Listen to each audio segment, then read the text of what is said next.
عندكم من العلب البلاستيك دي فالفكرة دي تحفة. محتاجين نرسم دوائر صغيرة، فاستخدمت عملة معدن عشان تسهل عليا وتطلع الدوائر مظبوطة. حطيت في الناحية التانية لزق وكنت بلزقها على العلبة وارسم نص دايرة كده بالشكل ده. عملت نفس الخطوات على الحرف كله.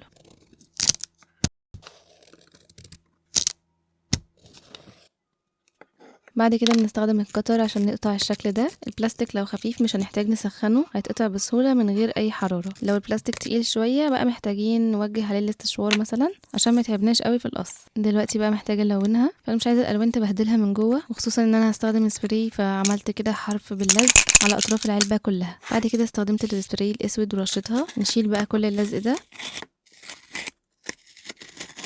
عشان ازينها بقى استخدمت الذهبي المائي ده وخففته بشويه ميه صغيرين قوي، وبظهر الخشبه او اي فرشه نبدا نوزع الدوائر كده بشكل عشوائي. طبعا ممكن تزينوها باشكال تاني كتير حسب المتوفر عندك. انا عندي بقى شويه حاجات صغنونه كده محتاجين يتنظموا، فالعلبه دي بقى شليتهم كلهم وكانت تحفه يعني، سهله كده وبسيطه ومبتاخدش اي وقت. فكرة تحفة من كرتونة التيب. هنحتاج اي كرتونة عادية، وهنحتاج كمان مية. نبل الكرتونة بمية بسيطة قوي ونسيبها لمدة دقيقتين عشان تبوش، ونشيل الطبقة الخارجية بتاعة الكرتون دي تطلع معاكم بكل سهولة. بعدين نثبت الكرتونة دي على كرتونة التيب باستخدام الشمع. نستخدم كرتونة عشان نقفل بيها الدايرة من تحت. ناخد المقاس على الكرتونة كده ونقصها ونلزقها هنا كده. واستخدمت الوان اكريليك ولونتها. بعدين استخدمت عصيان الايس كريم ولزقت 3 بالشكل ده. كملت التزيين بالفصوص دي وبس كده. نحط الزرع.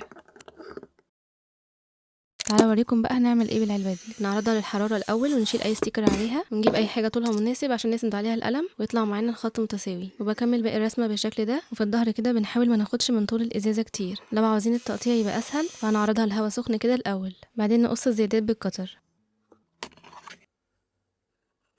بعدين نعمل فتحة من فوق كده على قد الشاحن، ومن تحت كمان بنحطها في الفيشة. ولو قلقانين يعني من الموضوع ده ممكن تلزقوا الحامل جنب الفيشة، نحط فيه الموبايل ونحط الشاحن في الفيشة عادي جدا.